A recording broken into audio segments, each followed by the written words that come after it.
Praise the mighty YAH. Welcome back to the House of YAHudah. This is the welcome back to the House of YAHudah. Praise the mighty YAH. This is the second portion of today's Sabbath services. And what we're going to do is we're going up with a reading out of the Psalms 95. So let us rise and read out of Psalms 95. I'm going to have my, like I said, play nephew. I'm going to have him come up here and read this for me. Psalm 95.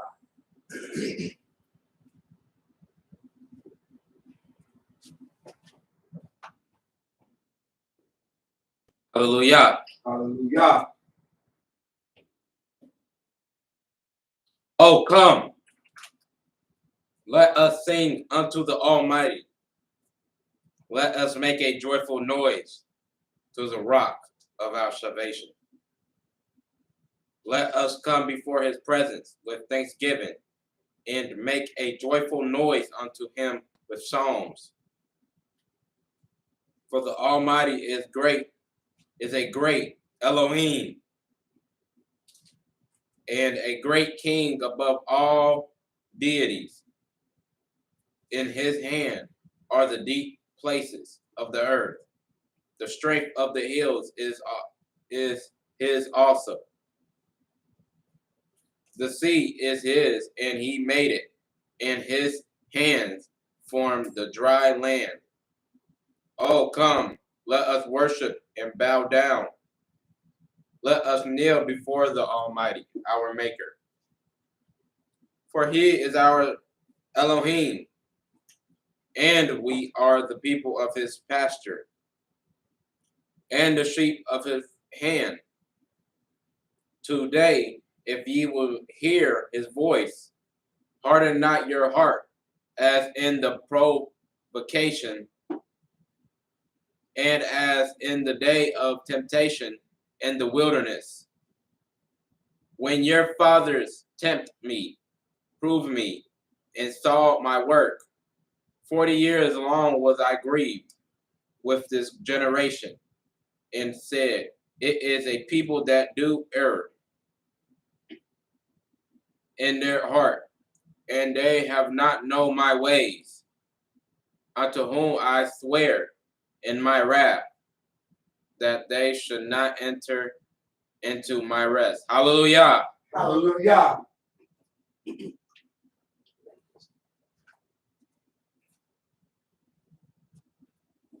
Praise the mighty Yahweh. All right. Before I get started, I think my our elder wanted to come up and explain another facet of trauma from her lesson earlier. So I'm going to step back and have our elder come up, and she's going to explain another facet of trauma. Praise Yahweh. Thank you. Again, first and foremost, I'd like to give all the praises to the Almighty Yah by saying hallelujah. Hallelujah. This morning I taught on trauma. I talked about the trauma that our people experience in the wilderness, also the trauma that our forefathers, Adam and Eve, experienced, also Abraham and Sarah. Sarah experienced trauma when she thought she couldn't have a son. Hagar experienced trauma when Sarah had her sent away. Joseph experienced trauma. Job experienced lots of trauma, emotional. Our whole nation have experienced trauma, and it has passed down through the generations.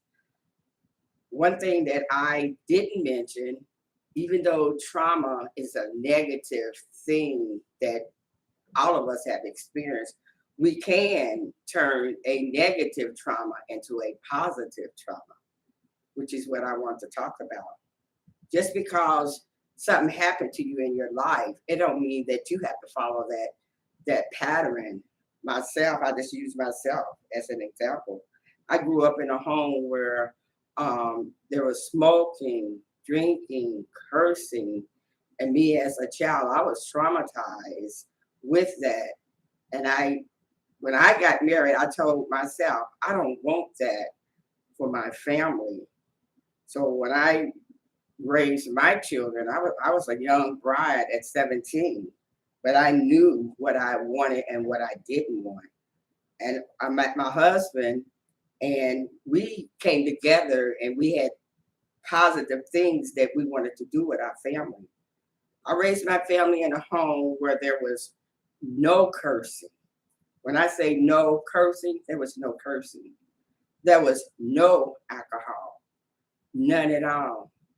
There was no smoking, none at all. So I turned a negative trauma into a positive experience. So you don't have to follow the negativity of your trauma. And like I said, with the Almighty blessing me, I didn't even know Yah at that time, but He was always there, even though I didn't know Him. He was there guiding me on the right path of righteousness. So I just wanted to let the internet audience know, just because you've been traumatized by things in your life, your childhood, you don't have to let that fester into your being, your spirit. You can always turn it around. And again, we as a nation have all been traumatized in one way or the other. And so when you encounter someone else, we have to be circumspect as to, hey, have they been traumatized? And in doing so, we have to learn to show empathy and not always react to things. We have to be more proactive. And with that being said, our praises to Yah by saying hallelujah. Hallelujah. Hallelujah.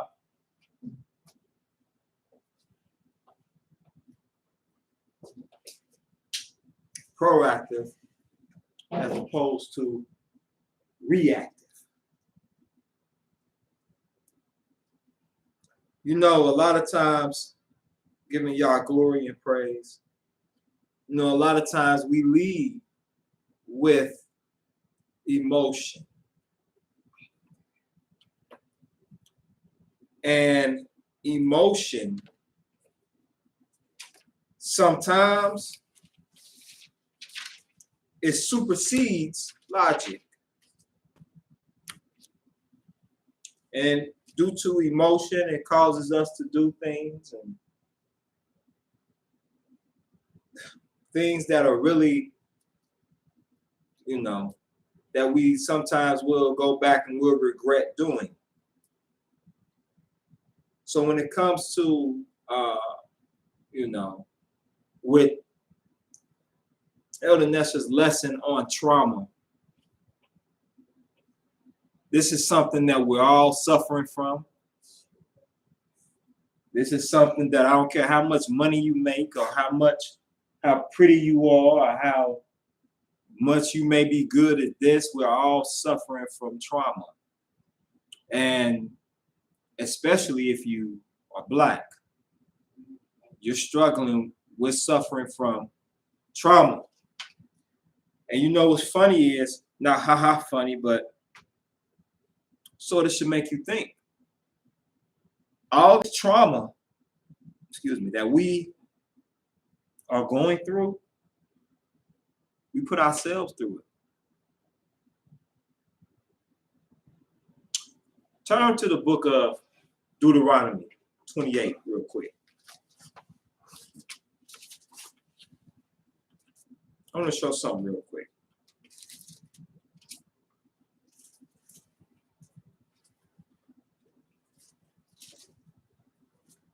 Something just to consider. Let's look at Deuteronomy 28. Son, when you read start at verse 1, read verses 1 and 2. Praise Yah. And it shall come to pass, if thou shalt hearken diligently unto the voice of the Almighty, the Elohim, to observe and to do all His commandments, which I command thee this day, that the Almighty, the Elohim, will set thee on the high above all nations of the earth. The Almighty said that if we listen to Him, that He will set us on high.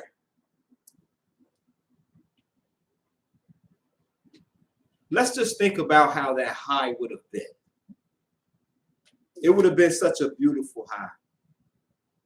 it would have been a high that supersedes the high that we chase today by using superficial drugs or hallucinogens or trying to, or using certain things that help to feed the euphoric, to put us in a euphoric state.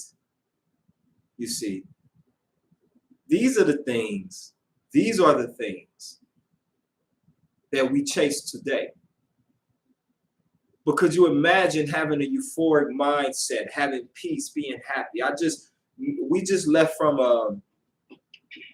a Bible class taught by one of the ministers that I sat and I would watch and be in awe of, and that's Minister Aaron. And he taught, and just listening to him and how he broke down the fact of when we're teachers, how we are to carry ourselves, how we are to act, not just when we're in the Knesset, but throughout our walk.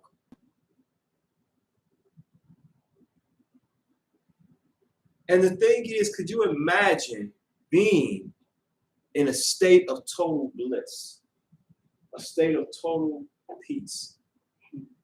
Imagine the feeling you get when, have you ever been out on a hot summer day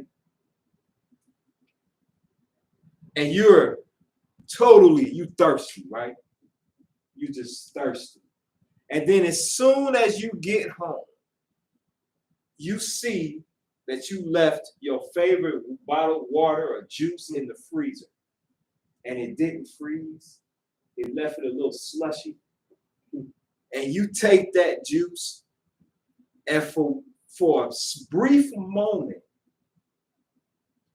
whatever it was that was ailing you no longer is an issue because you're quenching your thirst.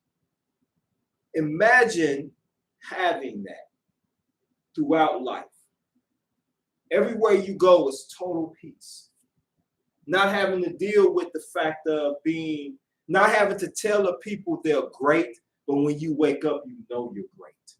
Not knowing you're great in a way of arrogancy, but you know that you're awesome because you know who your Elohim is. That's the type of life YAH had for us. But we chose differently. We wanted to be like other nations. And if you read up and study on these other nations were just as lost. They were just as confused. They were just as hurt. They were hurting too. But on the surface, and my teacher, or more of the minister Aaron, was talking about perception. That's what we base everything on, is perception. And I didn't think of it until he said that, and that was deep. Perception is what we base everything off of. So we looked at these other nations, and they gave a perception of total bliss, happiness, being able to do what you want to do when you want to do it, eat what you want to eat when you want to eat it. But behind, but behind the scenes, these nations, most of the people didn't believe in these deities, in these nations. They held fast to it because that's what they were taught. And you see when Elijah and these hundreds of prophets of this false deity came up against, they all tried to come up against the Most High. And they started cutting themselves and they was praying to their God. And Elijah's like, hey, maybe he's asleep. Maybe your God is in a journey afar off. Maybe, you know what I'm saying? He's resting his eyes. Right? He's resting his eyes. He don't hear you right now. But they were just as depleted. That's just like, here's the thing. Don't look at the perception that's given, but the reality. And the reality is that we turned our back on Yahweh. And now we're dealing with deep-rooted trauma. Read verse 2. 28, right? Deuteronomy 28, verse 2. And all these blessings shall come on thee and overtake thee, if thou shalt hearken unto the voice of the Almighty, the Elohim. Praise Yahweh. Blessed shall thou be in the city. Pause. I only asked you to read 1 and 2. But I'm glad you went to 3, because look at what it is. Blessed shalt thou be in the city, simply by listening to what Yahweh wants us to do and applying it to our steps. He says, blessed shalt thou be in the city. Right now, the black man and black woman are the most cursed in the cities. We catch the most problems, the most hell in these cities, no matter where we want to go to. It don't matter how much money you have, you still an in the eyes of society. You're still a useless eater, no matter how many buildings you erect or how good you preach or how good you teach or how good you may cook or play ball. You're still going to be a useless eater or an N-word. But Yahweh said, all you got to do, is listen to me and follow my direction. Praise Yah. Now, this next portion of the lesson I would like to teach is dealing with two topics that I want to get off into. Being still and keep moving. Being still and keep moving. Now that sounds like a total oxymoron, doesn't it? That sounds like an oxymoron. Now, how can I be still and keep moving? Real simple. Be still is patience.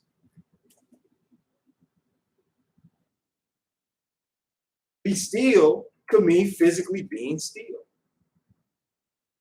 Sometimes we move so much that we ignore our surroundings.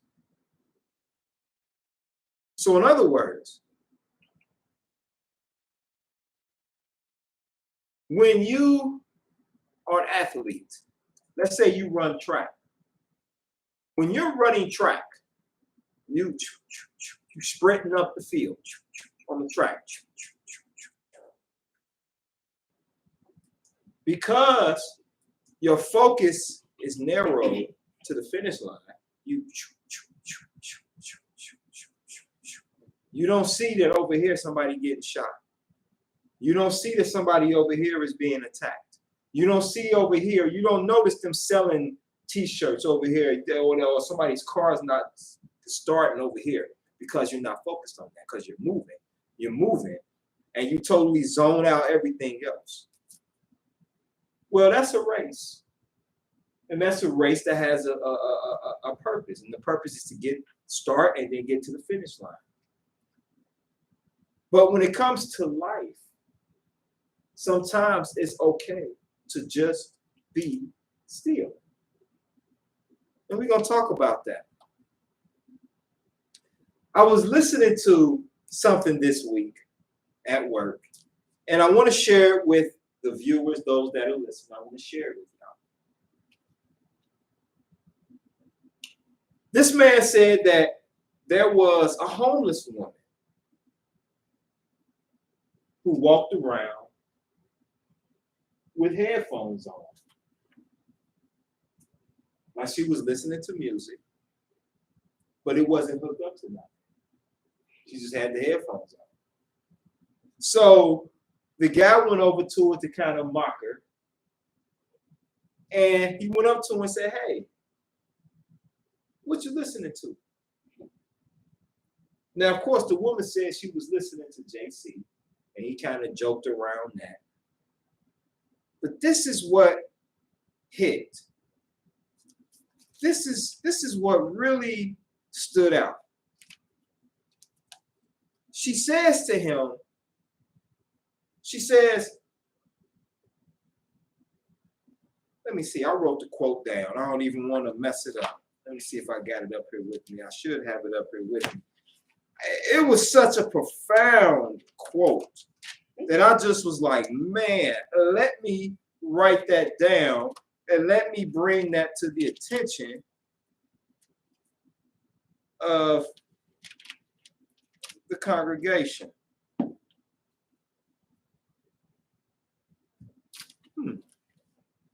Now, you know, when I didn't need it, it popped in my face all the time. And now that I need it, it's hiding like, aha, you can't find me. But I'll go ahead. Here's what she said to him. She said, the Most High is talking to us all the time. We just have to be still enough to listen. Now that sounds like maybe a cliche, doesn't it? But she said you got to be still enough to listen. See, people we think are crazy aren't always crazy.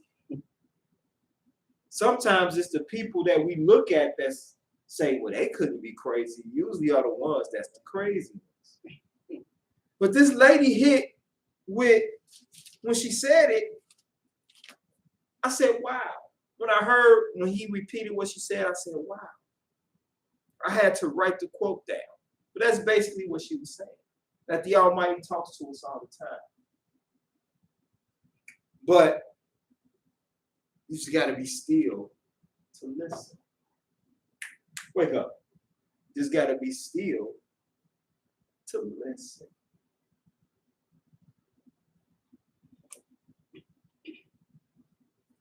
So, no, I got it written down. Here it is. It was right in front of me. The actual quote was that the Most High speaks to us daily. We just have to take time to listen. That's what it is. And in order to take time to listen, you got to be still sometimes. Sometimes when we talking to the Almighty, we'll talk to him. And then as soon as we're done talking to him, we get up and we start moving. As opposed to we talk to him, we don't necessarily sit back and wait or sit back and just take in everything that we said to him. We just get up and start moving. And then sometimes in doing that, what I learned today was take time in life. Stop rushing necessarily. Get up on time to be on time. I say get up on time to be on time. You got to be somewhere at 9 o'clock. And you know it takes you at least an hour and a half to get ready. You got to be there at 8. Get up at 6. Get up at 6. That way you can just take your time. You can lollygag around. You can just enjoy. But because, let me tell you something. Think about it. Because we rush, and for those that may be listening, let's use the Sabbath day. When Sabbath classes are over, what's the first thing you do sometimes? We can't wait for the day to be over so that we can get into something. You know, I understand that the Sabbath is from morning to evening. I understand that a day is from morning to evening. I understand that. I get it. I totally get it. I understand that. But my question is what's wrong if I want to continue talking about the Most High, even when the sun goes down?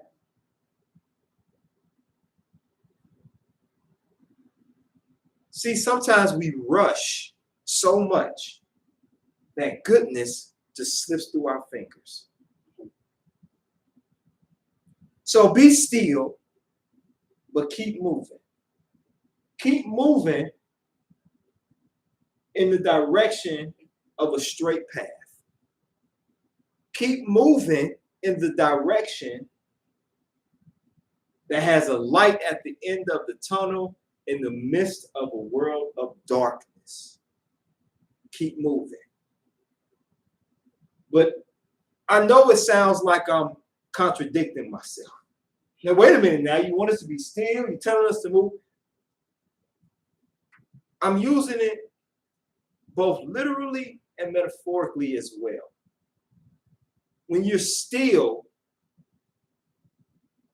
you can still be moving. And what do you mean by that? When you're still, you're not just stopping your extremities from moving, but grab hold of your thoughts. Grab hold of your thoughts and your meditations and walk with them. And think. Don't rush to get the answer. Don't rush necessarily to open your mouth. Take your time. So let's look at a few scriptures in dealing with being still. Turn to the book of Psalms, chapter 46. And if you have any questions, those that may be listening, if you have questions, please ask them. Even if it's during the course of my lesson, just ask your questions. You can make your statements, and you tell me. Psalms 46. Psalms 46.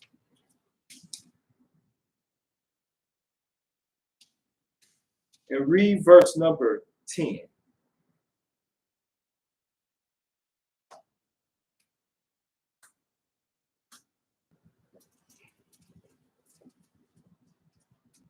Read verse 10. Be still and know that I am Yahweh. I will exalt among the heathen. I will be exalted in the earth. The Almighty of hosts is with us. The Almighty of Jacob is our refuge. Salah. Be still and know that I am Elohim. Be still. When you see the waters coming, I'm not talking about physical waters. When you start seeing the rushing in of problems, when we start seeing the rushing in of financial woes, the rushing in of sicknesses, the rushing in of pain, the rushing in of stress and heartache, rushing through the doors, be still. Now, I know some may say, Brother Michael, that's a little easier said than done. But maybe that's because we haven't tried to be still. Because we try so hard to avoid the problems that come into our lives. For example, what do I mean by that? We live in a problematic society. We live in a society where the word peace comes with the clip. We live in a society where a word like good is substituted with evil. We live in a society, as mentioned in scriptures, where what should be good is considered evil. Like it's evil to be a virgin in this society. It's evil to treat your mate right. It's evil to not try to get over on your brother, on your sister. That's evil.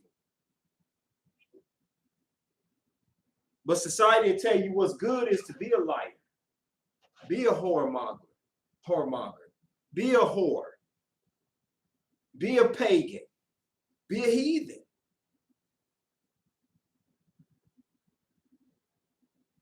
That's what society teaches us. But right here, the psalmist is saying, be still and know that I am Elohim. Be still when those bills are coming and you don't know how you're going to pay for them, how you going to pay for this, how you got to rob Peter to pay Paul. He says, be still, because I'm going to make a way for you to take care of what you need to take care of. I need you to just be still. That's what I need for you to do. Don't worry about, damn, how am I going to take care of this? How am I going to feed my family and take care of the lights? How am I going to be able to feed my family and get my medication? You understand? How am I going to feed my family and pay my car note? How am I going to be able to take care of a place? And damn it, how am I going to be able to pay $10? Well, I got $1.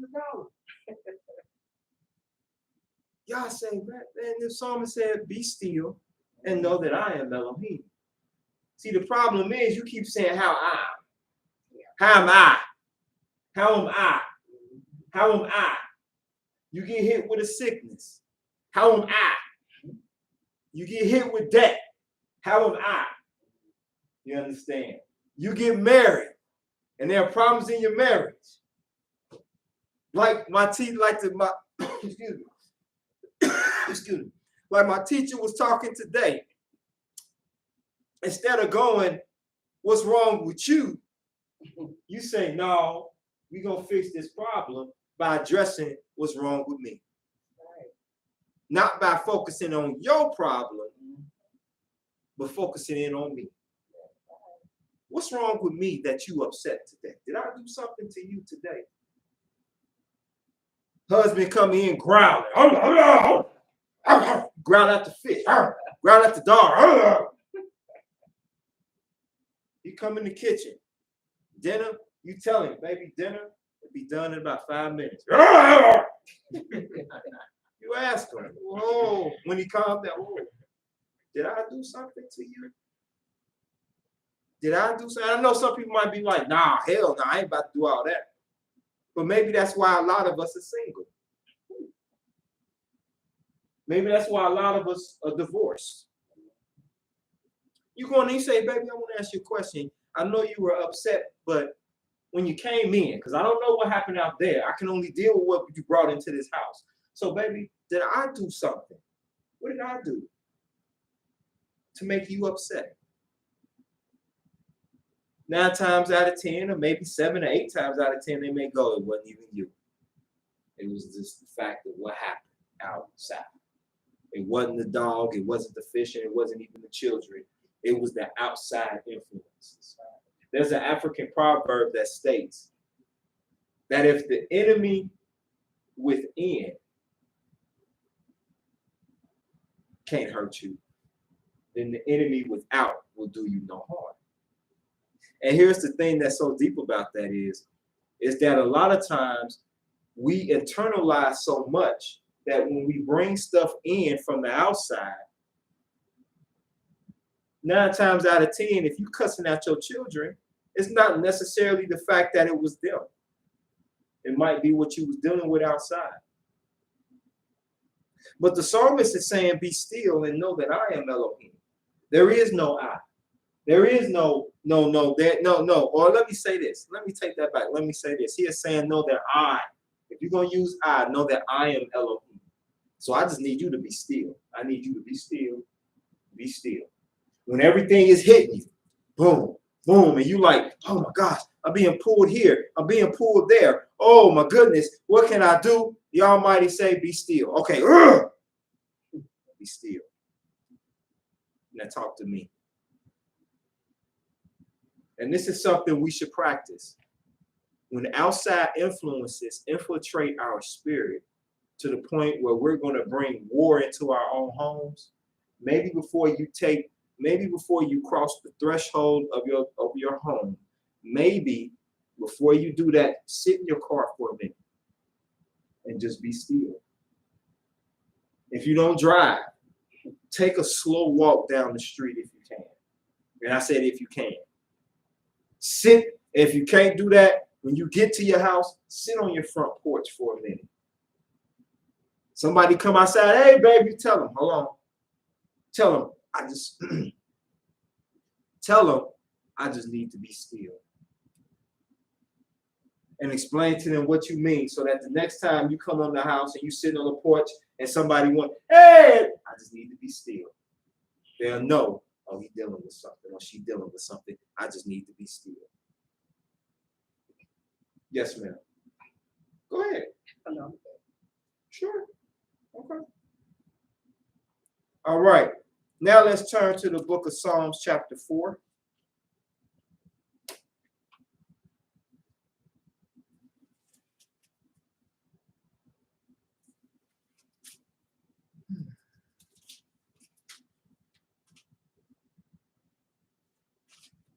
In the book of Psalms, chapter 4, read verse 4, please. No. Read verse 3 and 4. But know that the Almighty has set apart him that is godly for himself. The Almighty will hear when I call unto him. So those that are righteous, the Elohimly ones, are the ones that are willing to sacrifice pride. They're willing to sacrifice themselves in the sense of, let me get out of the way and let YAH. Let go, let YAH. Say it with me. Let go, let YAH. Let go, let YAH. Let go, and let Yahweh. And it's not saying it to be like, yeah, I'm going to let him. No, it's to be like, I need to let go and let Yahweh. That's how we approach that. Continue reading in verse 4. Stand in awe, In awe. and sin not. Commune with your own heart upon your bed and be still. Salah. Selah. Selah. Think. Meditate. Pause.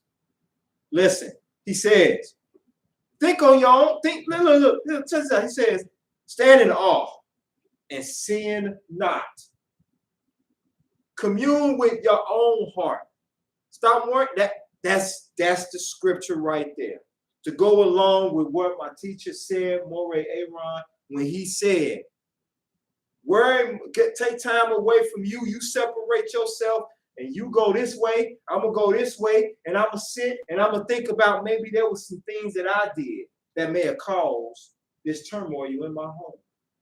A lot of times we as husbands want to blame the woman. A lot of times the woman want to blame the children.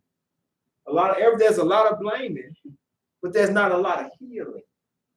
I repeat, in a lot of homes, there's a lot of blaming, but there's not a lot of healing. So the only way to truly heal, let me say something. Let me give you an example of something. How many of y'all used to play and run and you fall and you skin your knee real bad? You cut yourself real bad, right? What? When you went to the house and you bleed and you crying and your mama come and she gets the first aid kit, right? What she tell you to do? Well, sit down. In order to have them bandages put on along with that ointment, don't you gotta be still? Don't answer my question. Don't you gotta be still? Can I still be in full motion while they trying to put the band-aid on and wrap and try to heal the cut? No. When you get a cut that's so deep that you have to have stitches, do they tell you get on the treadmill and get to moving and they trying to sew you up? No. What do you have to do to be healed? Or to begin the process of healing, what do you have to do? You got to be still. They tell you, be still, don't move. Be still, don't move. I need you to sit down, or if you're going to stand, don't move. I just need you to be still so that I can put on you this healing ointment. So when our spirit has been infiltrated, when our spirit has been stabbed, has been cut, when our spirit has been ran over by a Mack truck, or when our spirit has been bruised, instead of keep moving with that, in order to suture that wound, we have to be still. Right here it says, stand in awe and sin not. Commune with your own heart upon your bed and be still. You can only think on yourself if you still. Because the more you move, the easier it is sometimes to put behind that sometimes the fault is you. The more you move, that's on, she mad, it's whatever. I ain't doing nothing wrong. But when you take time to be still and you're able to sit and consciously think about your own ways, communing with your own heart, you might see it a little different. All right, now let's turn to the book of Psalms 84.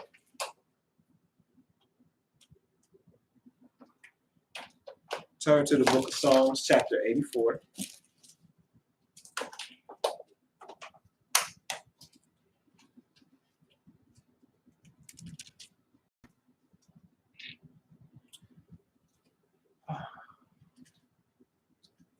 We're going to the book of Psalms, chapter 84.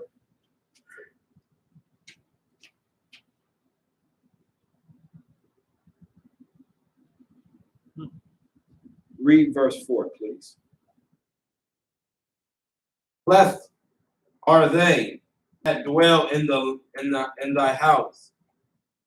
They will be still praising thee.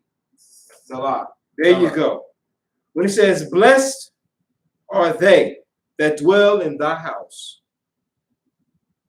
they will be still praising thee. Selah. That means pause. Let's look at that verse. Blessed are they that dwell in thy house. Now, does the house of the Almighty, is it confined to walls or roof? The Almighty can make his house anywhere.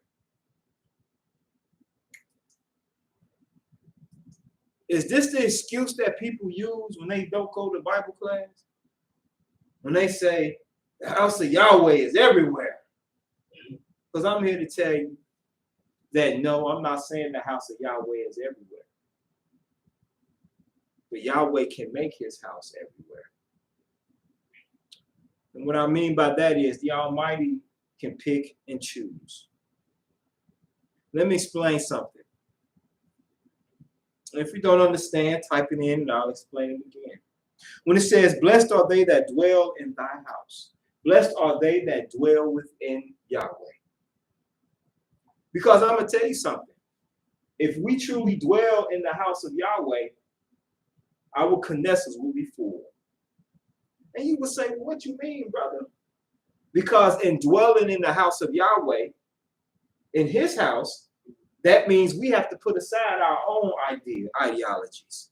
We got to put aside our own ways and our own thinking in the sense of not that we can't think, but in the sense of thinking that my way is better than his way. And that's where the problem lies. If we really dwelled in the house of Yahweh, we really would be, these places would be overflowing. It's shameful if you could walk into a Knesset where Yah's word is taught and find a seat. It should be when you get there. You better get there early or you ain't gonna have no place to sit. It should be, here's the thing, in the house of Yahweh, wickedness is uncomfortable. Lying is uncomfortable. Talebearing is uncomfortable. Being a whore or a whoremonger is uncomfortable. If sin can walk in your Knesset and sit down and say hallelujah with the same lips it curses the Almighty with, that's a problem. But when sin come into your place and feel uncomfortable, sin say, I gotta go. I can't be here. I ain't trying. Nope. I can't. I gotta go. Now you got something. You make it move now. Right. But if sin can come into your place of worship and sit comfortably with you, break bread with you, that's a problem. That's a problem. But when it says, blessed are they that dwell in the house of Yahweh, let me explain something to you. You dwell in the house of Yahweh. Let me give you an example of that. Come out of this and turn to the book of Leviticus, chapter 23.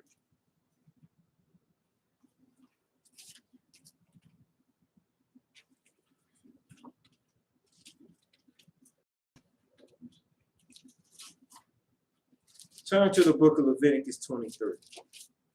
Let me give you an example of someone who exhibits living in the house of Yahweh. Son, will you start reading at the first verse of Leviticus 23?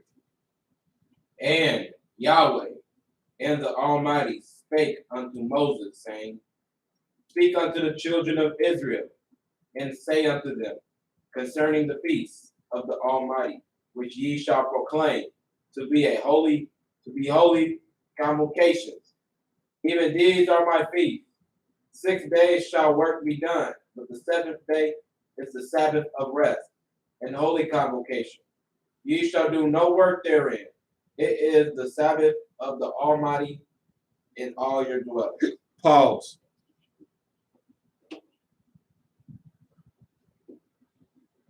When you're in the house of the Almighty, you worship the way Yahweh wants you to worship. Now, here's the thing too. If you are a Knesset, that if I got to fight with you like I fight in the streets, then I understand why you don't want to come back or go to a Knesset. I understand that. But not all Knessets are like that. But then just like you want peace, you got to bring peace. Don't go into a Knesset bringing drama and expecting it to be peaceful.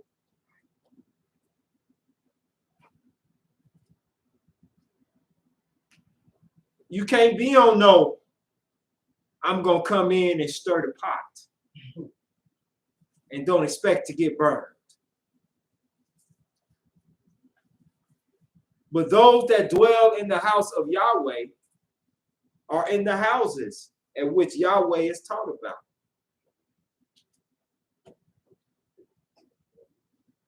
You don't want to be somewhere that Yahweh is at least talked about? Because it don't go the way you think it should? We are beautiful imperfection. Meaning that what makes us imperfect isn't the way we look or the way we talk or the way we walk. But what makes us imperfect is the way we think. It's where our heart is set. Our mindset. Our mindset is not set on Yahweh. That's what makes us imperfect. Society will tell you there's no such thing as perfection, but Yahweh tells you, oh, yes, there is.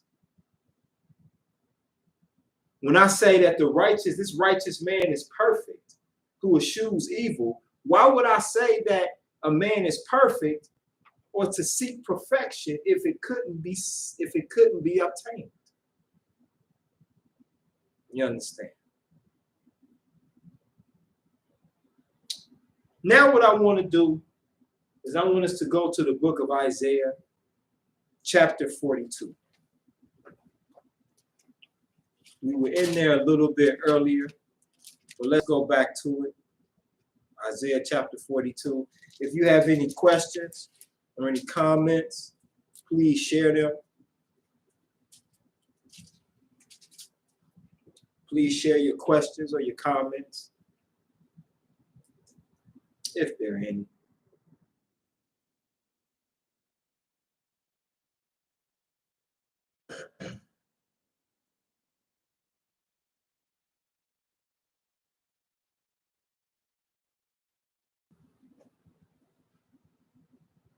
In the book of Isaiah, chapter 42, son, we're going to start. Could you start reading that verse 1, please? Behold, my servant, who I uphold, my elect, in whom my soul delighteth. I have put my spirit upon him. He shall bring forth judgment to the Gentiles. He shall not cry nor lift up, nor cause his voice to be heard in the street. A bruised reed shall he not break, and the smoking flax shall he not quench. He shall bring forth judgment unto the truth. Now let's pause here for a minute. Is this talking about the Christ of the New Testament? It is not. Because when he was placed on that cross on Calvary, what did he say? My Elohim, why hast thou forsaken me? That's what he said. But right here it says he ain't gonna lift his voice at all. The servant of Yahweh, his elect. A couple weeks ago, Morad Don had read out of the I want to say it was the Book of Jubilee. Or was it the Book of Jubilee? No, I think it was the Apocrypha. And it talked about Antiochus and how ruthless this man was and wicked. And how this man, because, yeah, it was the Book of Maccabees, it was Maccabees too. And it talked about how this man tortured those who wanted to do what was right in the sight of Yahweh. And it talks about how not one time did they cry out, but took their pain. They took their stripes. Continue reading in verse 4 or verse 3. Sorry.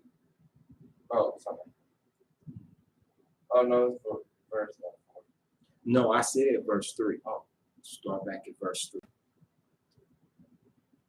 A bruised reed shall he not break, and the smoking flax shall he not quench.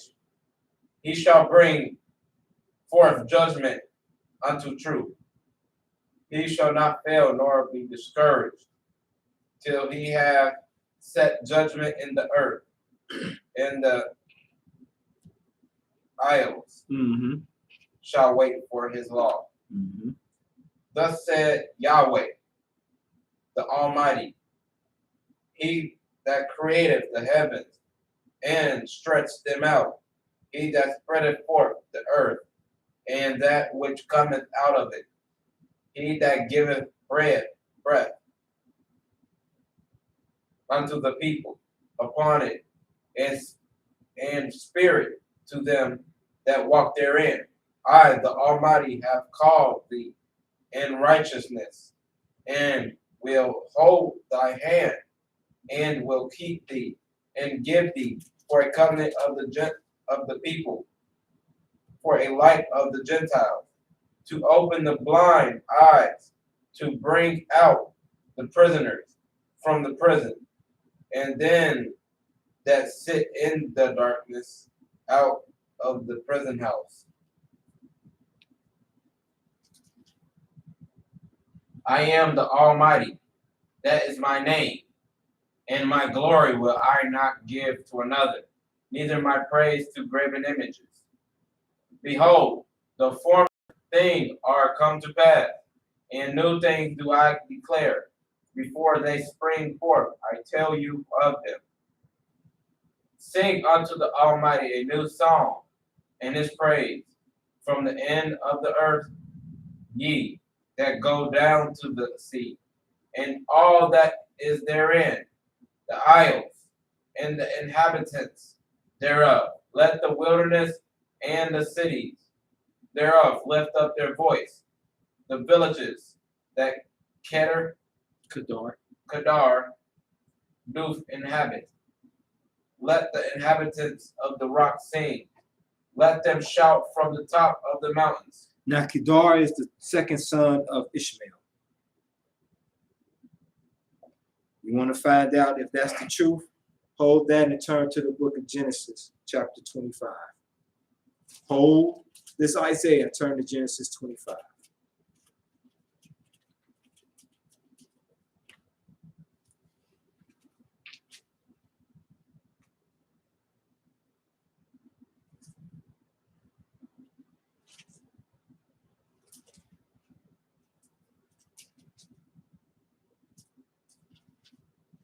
And I just wanted to have this read in the book of Genesis, chapter 25. Read the 13th verse on it. And these are the names of the sons of Ishmael, by their names according to their generations. The firstborn of Ishmael, Nabajah, and Kedar, and Kedar. Kedar. Oh, and Kedar, and Adbel, and Mibsam. There you go. He's the second son. He's the second born of Ishmael, of Abraham, of Ishmael. And Ishmael is whose son? If you don't know, turn to the book of Genesis chapter 16. Hold that Isaiah, turn to chapter 16 of Genesis.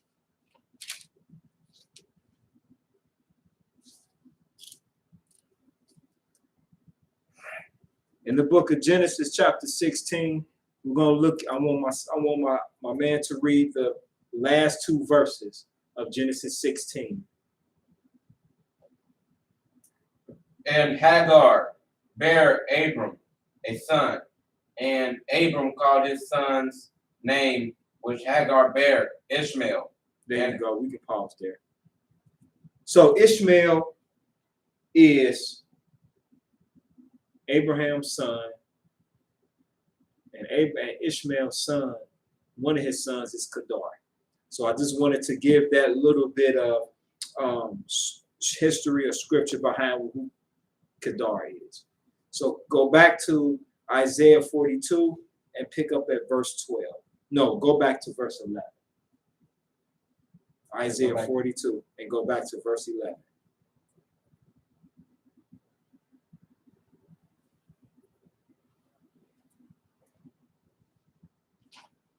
Okay, Isaiah 44, 42. And then read verse and go back to verse 11. Okay. Let the wilderness and the cities thereof lift up their voice, the villages that Kedar doth inhabit. Let the inhabitants of the rock sing. Let them shout from the top of the mountains. Let them give glory unto the Almighty, and declare his praise in the in the islands. The Almighty shall go forth as a mighty man. He shall stir up jealousy like a man of war. He shall cry, yeah, roar. He shall prevail against his enemies. I have long time holden my peace. I have been still and refrained myself. Now will I cry like a travailing woman. Travailing woman. I will destroy and devour at once. Pause. The reason I'm having my man read this scripture here, having this young man read this scripture here, is because it's showing the difference of the things of being a servant of the Almighty and not being a servant. The Almighty lets us know this whole thing, he's talking to Israel. He's talking to his elect, I should say. That special group of individuals who are his servants, that elect. So now what we're seeing is the difference between being his servants, the attribute of being his servant, and the attribute of not being a servant. That's what we're going to continue reading. So continue reading, son. Go back to verse 14. I have long time holden my peace. I have been still and refrained myself. Now will I cry like a travailing woman. I will destroy and devour at once. Now, travail is pain, agony. Usually when it's used towards a woman, it's dealing with pregnancy or giving birth. All right. Continue reading verse 15. I will make waste mountains and hills, and dry up all the earth. And I will make the rivers islands, and I will dry up the pools. And I will bring the blind by a way that they knew not. I will lead them in paths that they have not known. I will make darkness light before them, and crooked things straight. These things will I do unto them, and not forsake them. Not forsake the righteous. My servants, I'm not going to forsake my servants. I'm not going to forsake. The Almighty is letting us know that He's not going to forsake the righteous. That's why earlier when that question was asked, when our dear sister had brought up that point about she had spoke to someone about everybody going to Israel or going home. He's not going to forsake the righteous, those that are willing to sacrifice themselves in the sense of, and like I'm saying, I'm not talking about throwing yourself in the fire or cutting and I ain't talking about that. I'm talking about sacrificing the things that hold us back from the Almighty, and that is pride, arrogancy, wanting to do our own thing and not follow Yahweh. Start in verse 17. They shall be turned back. They shall be greatly ashamed that trust in graven images, that say to the molten image is, ye are our God. See, the Almighty is saying, those that look at Christ and say, you are my God. Those that look at ALLAH and say, you are my God. Those who have Hindu faith and look at the many images of God and say, you my God. It's something that was erected or carved by the hands of man. You are my God. The ones that look at the images of the sky and worship the stars and the moons and say, you're my God. The worshipers of the sun that say, you're my God. No, Yahweh say, I'm going to put you to shame. And I'm going to put you to shame because I'm going to prove your gods. Yahweh is going to prove your gods. He's going to prove your Christ. He's going to prove ALLAH. He's going to prove your many deities that we worship. And those that are involved into Kemet, being part of being Kemenites, or and being getting to Egyptology and the worship of those many gods. Yahweh say, man, I'm going to put them to shame. Continue reading. Verse 18. Hear ye deaf, and look ye blind, that ye can see. Who is blind but my servant, or deaf as my messenger that I sent? Who is blind as he that is perfect, and blind as the Almighty servant? Seeing many things, but thou observest not. Opening the ears, but he heareth not. Now pause. See, that's it. His servants. Who is more blind or more deaf than the Almighty servant? So you may say, well, wait a minute. See, that's where we are.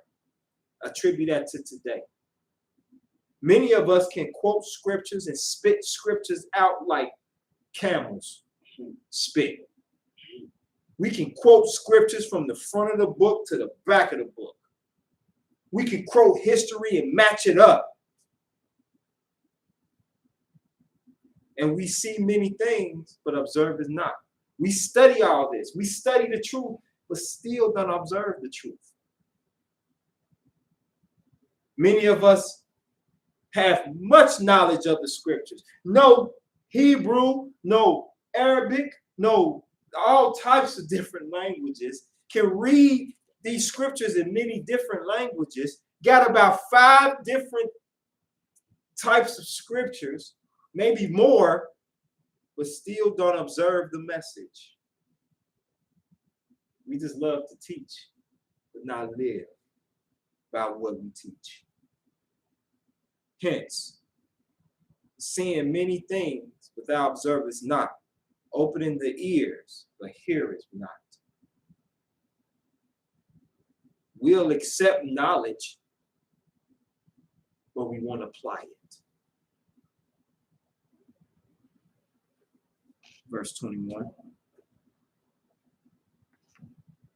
The Almighty is well pleased for his righteousness' sake.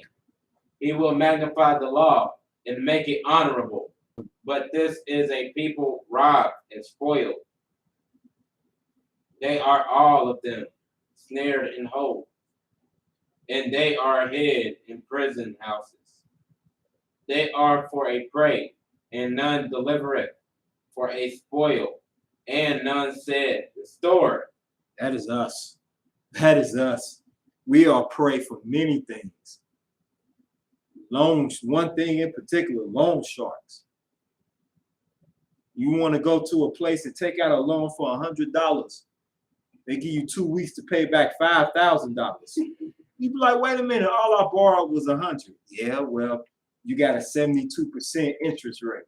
That's robbery. We are prey. When you go into our neighborhoods, do we have the freshest of fruit if we don't grow the gardens? No. You go into the neighborhoods, like for example, some of these grocery stores that are in heavily populated, lower income neighborhoods, highly populated by us, by melanated people who may not have who live in a certain economic status. You look at those stores and then go to the stores where it's more affluent people. You could take this grocery store, you go in, you got dust on the shelves, you got old bread, you got things thrown around everywhere. But going to the more affluent store, you walk in there, everything is in order. You walk in there, there is really no dust. You see people in there constantly getting the carts from the parking lot. You got cart people getting them and making sure that they well stocked. But you go into a predominantly black or poor neighborhood, you go into the store to get a cart, you got to walk back out the store to get a cart. They don't bring them in. Hell, you bringing them in. Like, you understand? See, that's how we are prey. We the poor hate it. Israel is hated. But the only one that truly loves us is Yahweh. Ain't that deep? The one who loves us the most, we acknowledge the least. Continue reading, son. Okay. Verse 20. Read verse 22 again, please. But this is a people robbed and spoiled. They are all of them snared in holes, and they are hid in prison houses. They are for a prey, and none delivereth, for a spoil, and none saith, restore. Who among you will give ear to this? Who will hearken and hear for the time to come? Who gave Jacob for a spoil and Israel to the robbers? Did not the Almighty, he against who he has sent? Now pause there for just a quick second. That's a point that I want us to look at. Who put us in this position? Was it not Yahweh? But who do we march? Who do we march to lift this heavy chain off of us to? We fighting to get the man. Give us rights. Give us equal rights. Give us this. Give us that. This man is unjust. We're looking for justice to come from an unjust society or government. It's like you want to become clean by bathing in pig slop. Will that work? Can I become clean if I take a bath in dirty water? You know, exactly. This ain't like right. This ain't like when the king, he wasn't the king, but he had a very high position. And he went to the prophet to have the leprosy removed. And the prophet told him, hey, man, go dip yourself 7 times in the River Jordan. And he got peed off like, River Jordan, you know who I am? I am a king. I'm not a king. I hold a high position. That's kind of like how the air of that situation was. Kind of like I'm up here. I'm below this. But what you fail to realize is that, listen to the prophet. That whole story was about humility. Right. It was about humility. And he wasn't willing to humble himself at that moment to even heal his sickness. That's how deep pride is in most of us. That we would die holding on to pride before we would let it go. That is sick. We're pushed over the boat, right? We're attached to an anvil. And we sinking, going deeper and deeper into the ocean. And all it takes is us, our hands aren't bound. All it takes is for us to lift up our legs and get ourselves free from it. But some of us would rather take and die with that anvil because it's made of solid gold as opposed to letting it go and being free. That's us. But it says here in verse 24, who gave Jacob for spoil and Israel to the robbers? Did not Yahweh? Yes, that's who we should return to. We keep thinking that this man is going to be just to us. Why? Because he's smiling in our face now? Let me tell you, not all white people are bad. Just like not all black people are good. Just being honest. You got some people that's dark as me, that is just as scrupulous, just as evil. You would think, damn, was you a slave owner? The way you acting? Gosh, darn it, man. Look, dang, go, brother, sister. Sam Cooke had a song Born by the River. And in the song, he talks about how he called out to his brother, but his brother kept knocking him down. He says, and my brother knocked me down on my knees. Someone that looks just like you. Continue reading, son. Verse 24, please. Read the whole verse 24 again, please. Who gave Jacob for a spoil and Israel to the robbers?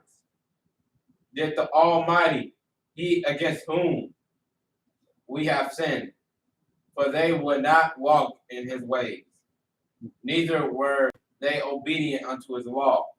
Therefore he hath poured upon him the fury of his anger and the strength of battle, and it hath set him on fire round about.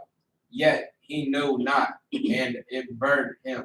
Yet he laid it not to heart. That's us. That's the difference between being a servant of the Almighty and not being a servant. That's why when it talks about being still, be still. Small person gonna be still. You see the boat rocking, you don't keep rocking with it. You be still so you can catch your balance. Praise y'all. Any comments, any questions? No, but this Leah Israel says, giving our honor and praises to our YAH for allowing us to see another Shabbat day. Hallelujah. Hallelujah. Shabbat shalom. Hallelujah. Praise the mighty Yahweh. Thank you for tuning in with us. Praise Yahweh.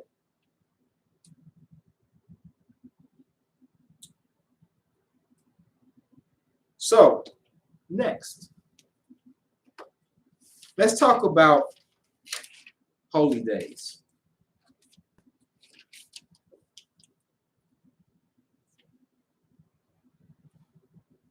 Let's deal with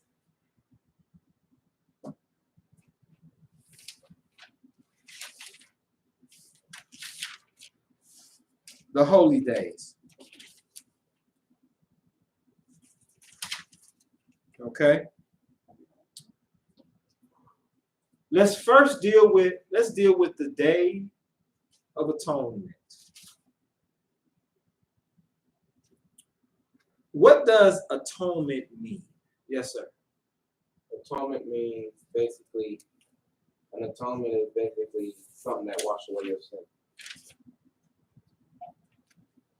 Okay. Anyone else? You're on the right track. So when you atone, you are seeking sort of asylum. You're seeking to be for it to be washed away. You're right. When you atone. And I'm gonna tell you something. I want everybody that's listening to me to hear something. You know it's deep. Have we sat back as Israel and really looked at how beautiful the Day of Atonement truly is? Do we truly appreciate the Day of Atonement?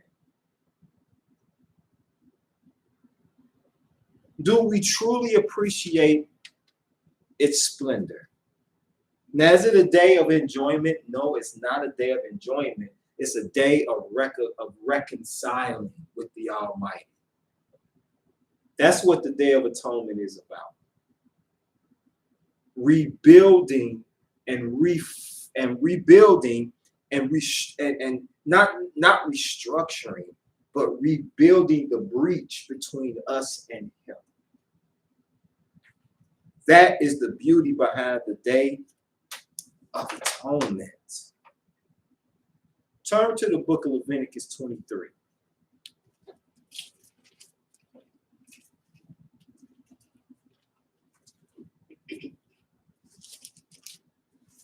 And I want to read about how beautiful the Almighty is and how awesome His mercy is. Do y'all listen?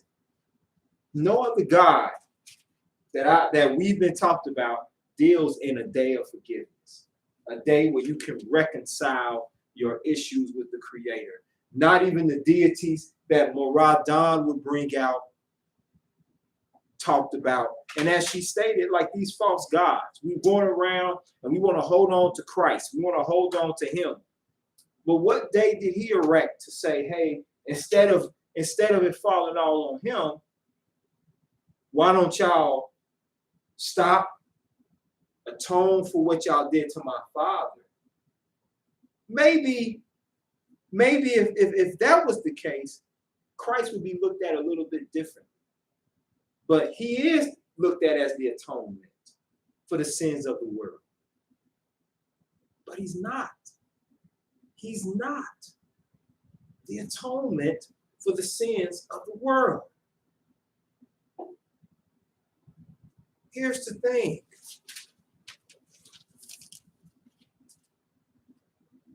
For the Day of Atonement, I want you to read in Leviticus 23, start reading at verse 26 and read to verse 32. Verses 26 to 32 are the outlines on how we should keep the Day of Atonement.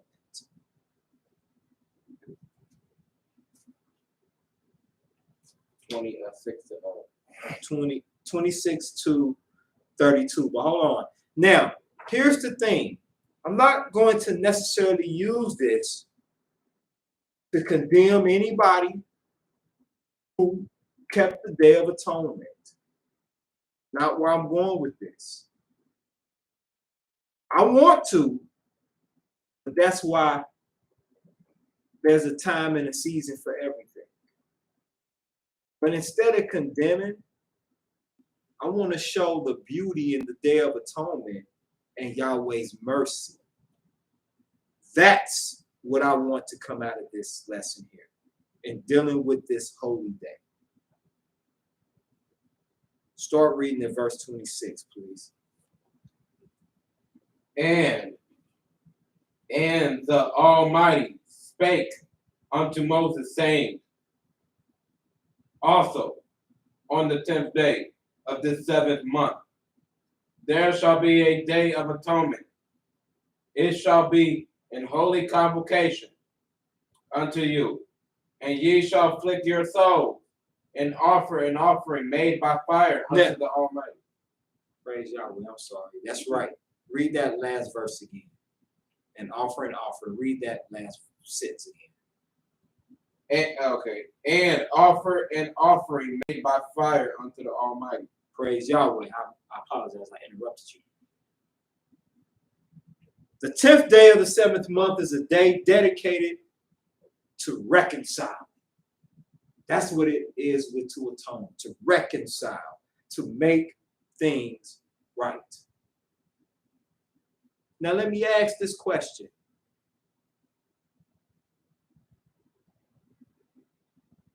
What if all I did on the Day of Atonement was call my brothers and sisters and apologize to them? Is the Day of Atonement for me to reconcile is the Day of Atonement for me to reconcile with my brothers and sisters or with the Most High? What is the Day of Atonement for? Is it for me to reconcile with my brethren and sisters, or is it for me to reconcile with Yahweh? What do y'all think? Anyone who may be listening, type in. What do you think? Is the Day of Atonement like, can I apologize to Yahweh and my brother and sister as well on the Day of Atonement? Or is the Day of Atonement only meant to reconcile between me and him? What do y'all think? Anyone that's listening can share. Anyone, just give. Just give. Yes, sir. Reconcile with Yahweh. That's the only thing it's for, is for reconciling with Yahweh. Okay. Anyone see differently? What if all I do on the Day of Atonement is reconcile with Yahweh, but I don't call who I offended as well and apologize? I got some comments. Okay, beautiful. Your Leah Israel says with Yah, but I was taught bold. And then Andrea Israel says, well, bold, but be sorry and not do it again. And Cindy Israel says, no, I think the Day of Atonement is meant for both. I think we're reconciling with the Almighty in order to follow His statutes. You may have to reconcile with your brother. Very good points. Very strong points. Very strong points. So let's see if it's meant for reconciling with both. So let's continue reading. Read verse 27 again, please, and then read down to 32. Yahweh. Also, on the 10th day of this 7th month, there shall be a day of atonement. It shall be an holy convocation unto you. And ye shall afflict your souls, and offer an offering made by fire unto the Almighty. And ye shall do no work in the same day, for it is a manner of atonement. And it is a day of atonement, to make an atonement for you before the Almighty your Elohim. So the Day of Atonement, on that 10th day of the 7th month, there's a Sabbath. So we don't do no work on that day.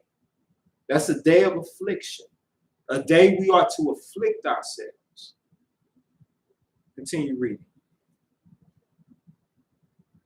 And ye shall do no work in the same day, for it is a day of atonement, to make an atonement for you before the Almighty your Elohim. For whatsoever soul it be that shall not be afflicted in the same day, he shall be cut off from among his people. Now, that soul being afflicted, What is the affliction? Is the affliction fasting only? Is the affliction deeper than that?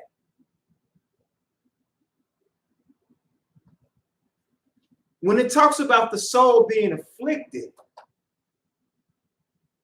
is it the soul being afflicted because you're truly hurt?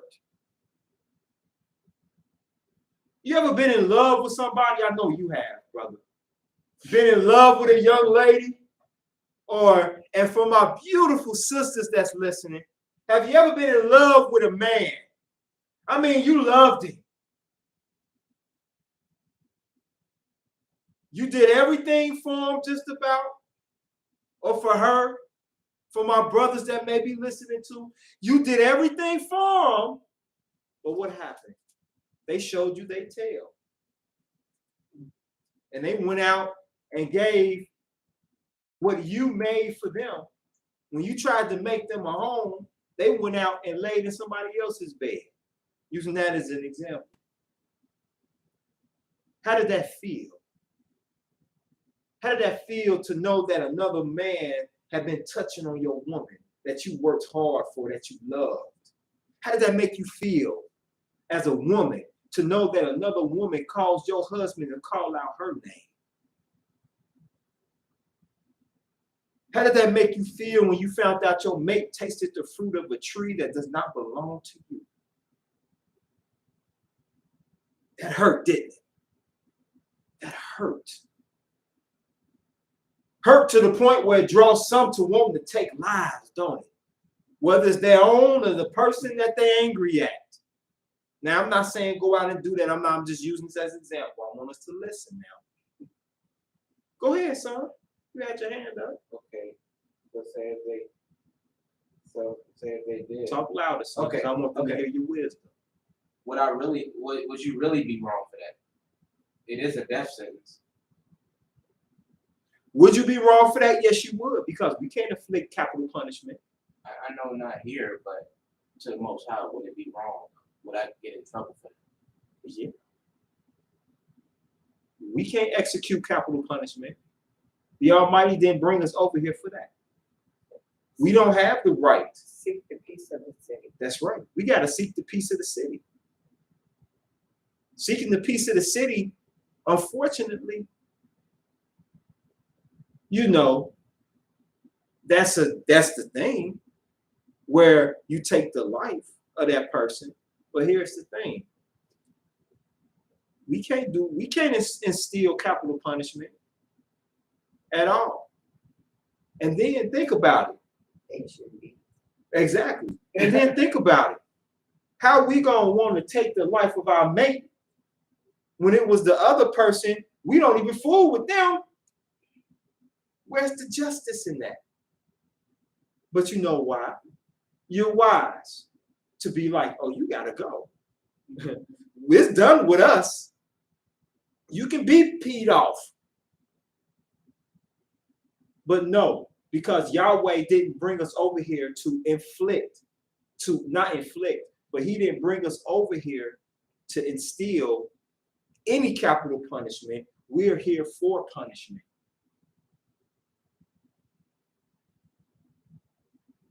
You want punishment in your room and want to whoop your little sister because she bad. But you want punishment too. So, but I want us to bottle up how we felt. When we felt when you found another woman's phone number in your husband's pocket, or a pair of her underwear in his coat pocket, or you as the man found the remnants of another man on your wife, in the sense of his cologne, maybe. He was hugging all up on her. How inside you were hurt, but you were enraged. Them feelings were afflicted, weren't they?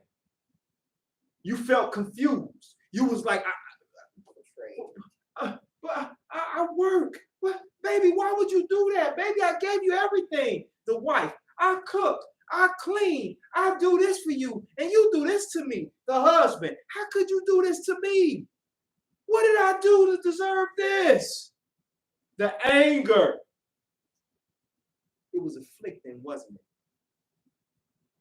Does the Almighty mean that type of affliction? How many of us fast, but truly are not afflicted by the things we've done to the Most High? How many of us fast, but truly not? Now, this isn't a class about talking about people who fast. Fasting is a phenomenal thing. I love it. I don't teach against fasting. The only thing that I'll teach against fasting is if you're going to fast, you do it with sincerity. Truly want to be healed. Truly want to be sorrowful.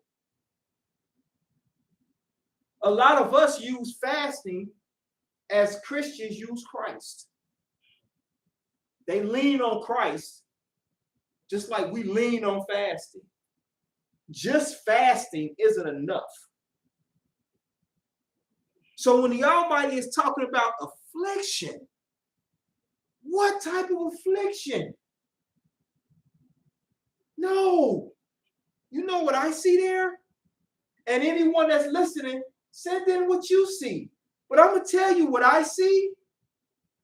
I see you sorrowful. I see you being so hurt from what you did to the Almighty that year, so to speak, that you're not coming in there smiling and being jovial. You're hurting. Think back to when you lost something that you truly loved and how hurt you felt, how betrayed you felt. Think back to that. That's just another way of, is that another way of looking at it? Let me say that. That maybe the affliction that's being talked about here ain't just about fasting. It's not just about wearing sackcloth. It's not just about sitting in ashes, but the internal affliction. Feeling the internal hurt and anguish of hurting the one you love. Maybe that's what that is. Yes, ma'am. Sister Cindy said, Shalom, the type of affliction should be loosening the bonds of wickedness and practicing more humility. That's a beautiful point.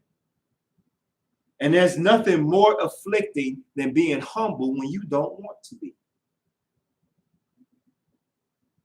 You ever heard a person saying, I'm tired of being the bigger person. I want to be the little person. Sometimes being the bigger person is more afflicting than something falling on your foot. Most of us would most rather have something fall on our foot than have to be the bigger person in certain situations. Yes, ma'am. Andrea says, in my opinion, I feel sorry every day for what I've done in my past, and it's the Creator. It's hard to let go daily. There you go. See, sister, what you're exhibiting are the traits of an individual, or you exhibiting the traits of how Israel should constantly be, in the sense of being sorrowful for what we have done. Because here's the thing, being sorrowful don't mean you necessarily just somewhere in the corner shaking and just sad, but you're sorrowful to the point where it brings out humility on how we deal with each other. Instead of me cussing you out, how about, hey, man, we both in the same boat. Let's try to find peace with one another. And if that person don't want peace, then you know to move on. But that's what that exhibits. Humility. Humility. We talk about being humble, but we don't practice it.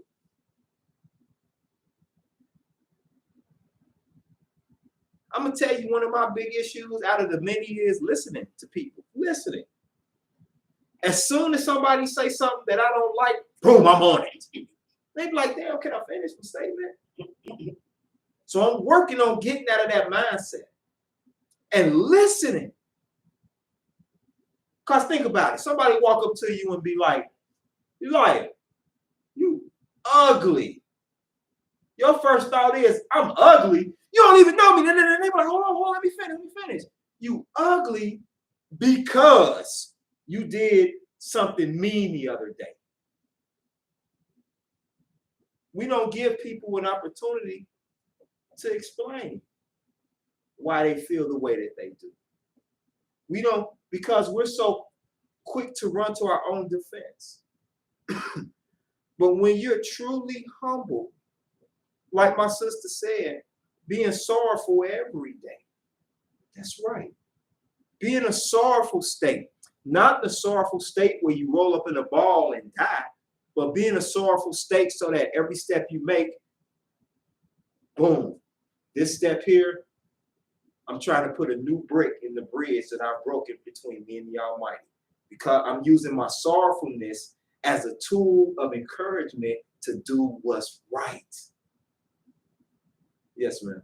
Okay, Cisco came on. Hey, Cisco. He's got 2 comments. He Sure. says, I'm of the opinion that the Pacific Day is just for you and YAH, because he expressly says to make an atonement for you before YAH. Then he also says he didn't say before YAH and your brothers. You should see and grant forgiveness for others any of the other days in the year. This one day was set up just for YAH. For those that's listening, what do y'all feel? Because Brother Cisco brought out a good point. Brother Cisco brought out a good point, but we'll see. I got scripture, so we'll see. Continue reading, son. Pick up at verse number, go ahead and pick up at verse 28. And ye shall do no work in the same day, for it is a day of atonement, to make an atonement for you before the Almighty your Elohim. For whatsoever soul it be that shall not be afflicted in that same day, he shall cut off from among his people. And whatsoever soul it be that doeth any work in the same day, the same soul will I destroy from among his people. Now, why is that?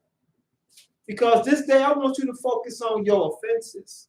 I want you to focus on what you did wrong so you can atone for it. You doing a job and you working, you concentrate more on the duty of working than the duty of serving. So what I need you to do is stop your work. Cut off your TVs. And I want you, this is the day that I want you to loathe in how you hurt me. So that, here's the thing. Here's the thing. Allow your affliction to be the fire. You be the steel. And the hotter the fire, the more refined you will become. Fire is used as a purifier when you're a blacksmith. They use that, and fire is a great purifier. That's why when you're doing something like, say, when you had a splinter or something, and grandma would get a needle, she would get a needle, you would think like, well, just use it. No, I need to sterilize it. So what she do? She put it over a flame.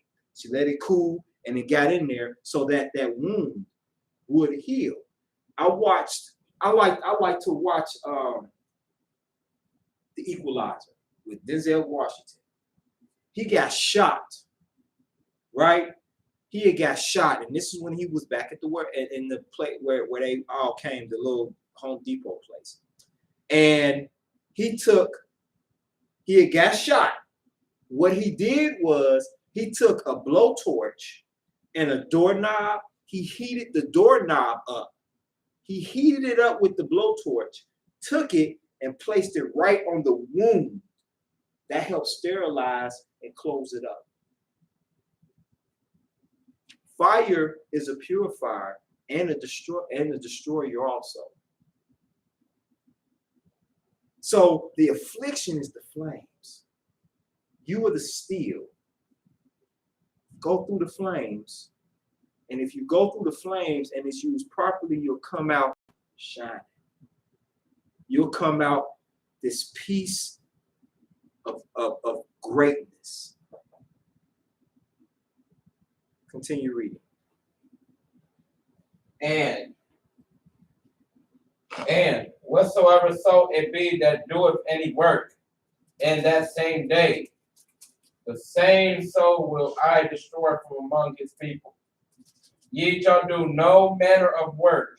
It shall be a statute forever throughout your generations in all your dwellings. It shall be unto you a Sabbath of rest, and ye shall afflict your souls. In the 9th day of the month at even, from even unto even, shall ye celebrate your Sabbath. Now,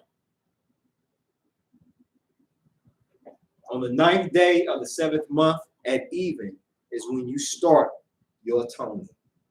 That's when it starts. And it goes from the evening of the 9th day to the evening of the 10th day. That's your day. And then on the day of atonement is when you have your Sabbath and you come together and have a holy convocation on the 10th day. And you go until the end of that 10th day. Until that evening, I should say. So it's not all the way dark. When you bring it in, it's that transitional period between the day and the night. That's how long you keep the Day of Atonement. Or that's when you should start afflicting yourself.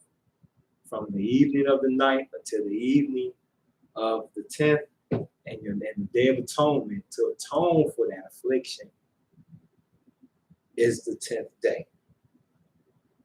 Okay? Yes, ma'am. I'd like to make a comment about Sure. that. Sure.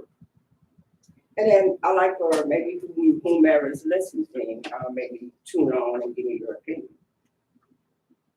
A lot of congregations, when they do the Day of Atonement, they have their members come up and they say, I did this, I did that. I don't think that's good. And this is my opinion. I don't think nobody's going to get up there and tell everything. So why get up there and tell half truth? It would be better if they confess it to the Almighty, not get up there and confess it to the congregation, because most of the time the congregation want to hear what you did so they can go talk about what you did. And it's a topic of conversation for the whole year. And I just don't think confessing in a congregation, telling all, and well, you ain't gonna tell everything anyway. You're gonna leave some of the stuff out. And I just don't think that doing the atonement, you're gonna do one, in my opinion, confess to the Almighty and let Him forgive you and be humble about it, not tell all your business of what you did to the congregation. This is me. Praise Yahweh. Praise Yahweh. That's a point. Cisco says, I agree. I've always found that public confession practice strange. It feels like a holdover of Christianity. Andrea says, I agree. She agrees also. Praise Yahweh. Praise Yahweh. Yeah. You getting up and I want to say I'm sorry, because I like getting naked with monkeys and eating bananas with ice cream, and I like to dance. Yeah, that's what I like. And like you said, people aren't revealing everything. You're not going to reveal the fact that you desire another man's wife. You're not going to desire. You're not going to admit that one day you was a man and desired another man. You're not going to tell that. So what are you really confessing? But what you think the people should hear, or what you want to tell the people. You're not confessing everything.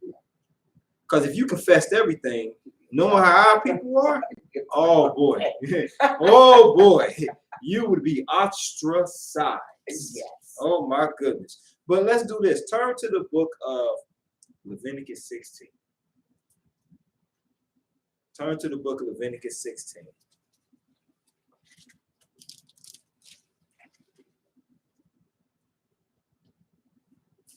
We're going to read Leviticus 16. Why? Because this is the Day of Atonement, and this is the testimony on how the Day of Atonement is to be kept. Start at the first verse, please. And the Almighty spake unto Moses after the death of the two sons of Aaron, when they offered before the Almighty, and died. And the Almighty said unto Moses, Speak unto Aaron, thy brothers, that he come not at all times. Hold on. Just so we have a full understanding, turn to the whole this and turn to the book of Leviticus chapter 10 so we can read about those two sons and what they did. Because you don't want to just I don't want to just have us read this and say, well, what did his two sons do? If they were the sons of Aaron, weren't they Levites? So let's read on what happened. So hold this Leviticus 16, turn to Leviticus chapter 10. And let's look at the very first verse. Read. And Nadab and Abihu, the sons of Aaron, took either of them his censer and put fire therein, and put incense thereon, and offered strange fire before the Almighty, which he commanded them not. And there went out fire from the Almighty and devoured them, and they died before the Almighty. So, in other words, that's what though I just wanted to let everybody, I just wanted those that are listening to know, why did his two sons die? How they offered a strange fire. They weren't ordained to do that. The Almighty didn't tell them to do any of that, but they took it upon themselves to do. So the Almighty destroyed them. But now we got to understand and why that's there in that first verse. Started verse, read now. Let's read verse 1 again in Leviticus 16 with the understanding on why Aaron's two sons, Nadab and Abihu, died. And Yahweh spake unto Moses after the death of the two sons of Aaron, when they offered before the Almighty and died. And the Almighty said unto Moses, Speak unto Aaron, thy brothers, that he come not at all times into the holy place with the veil before the mercy seat, which is upon the ark, that he die not, for I will appear in the cloud upon the mercy seat. Thus shall Aaron come into the holy place with a young bullock for a sin offering, and a ram for a burnt offering. He shall put on the holy linen coat, and linen, it's a material, linen. Holy linen coat, and he shall have the linen breeches upon his flesh, and shall be girded with a linen girdle, and with the linen mitre shall he be attired. These are holy garments, therefore shall he wash his flesh in water, and so put them on. And he shall take of the congregation of the children of Israel 2 kids of the goats for a sin offering, and 1 ram for a burnt offering. And Aaron shall offer his bullock of the sin offering, which is for himself, and to make an atonement for himself and for his house.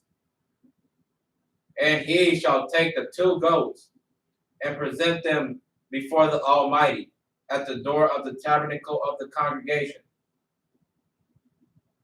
And Aaron shall cast lots upon the 2 goats, 1 lot for the Almighty, and the other lot for the scapegoat. So there are 2 goats, one that's going to be offered up on the fire, one that's going to be the scapegoat. All right. So there are 2 goats that have to be that's part of this day. that has got to be done. The ordinance of this is not changed. Okay? Continue reading. Verse 9. And Aaron shall bring the goat upon which the almighty lot fell, and offer him for a sin offering. But the goat on which the lot fell to be the scapegoat shall be presented alive before the Almighty, to make an atonement with him, and to let him go for a scapegoat into the wilderness. And Aaron shall bring the bullock of the sin offering, which is for himself, and shall make an atonement for himself and for his house, and shall kill the bullock of the sin offering, which is for himself. Now, the purpose of reading this chapter is solely to give you an understanding on how the Day of Atonement was actually done. Go ahead, son. Verse 12. Okay, verse 12. And he shall take a censer full of burning coals of fire from off the altar before the Almighty, and his hands full of sweet incense beaten small, and bring it with the veil. And he shall put the incense upon the fire before the Almighty, that the cloud of incense can cover the mercy seat that is upon the testimony, that he die not. And he shall take of the blood of the bullock, and sprinkle it with his finger upon the mercy seat eastward. And before the mercy seat shall he sprinkle of the blood with his finger 7 times. Then shall he kill the goat of the sin offering that is for the people, and bring his blood within the veil, and do with that blood as he did with the blood of the bullock, and sprinkle it upon the mercy seat, and before the mercy seat. And he shall make an atonement for the holy place, because of the uncleanness of the children of Israel, and because of their transgressions and all their sins. And so shall he do for the tabernacle of the congregation that remaineth among them in the midst of their uncleanness. And there shall be no man in the tabernacle of the congregation when he goeth in to make an atonement in the holy place, until he come out and have made an atonement for himself and for his household, and for all the congregation of Israel. And he shall go out unto the altar that is before the Almighty, and make an atonement for it. And it shall take of the blood of the bullock and of the blood of the goat, and put it upon the horns of the altar round about. And he shall sprinkle of the blood upon it with his finger 7 times, and cleanse it, and hallow it from the uncleanness of the children of Israel. I'll pick up at verse 20. I'll help read. It says in verse 20, and when he hath made an end of reconciling the holy place, and the tabernacle of the congregation, and the altar, he shall bring the live goat, the scapegoat.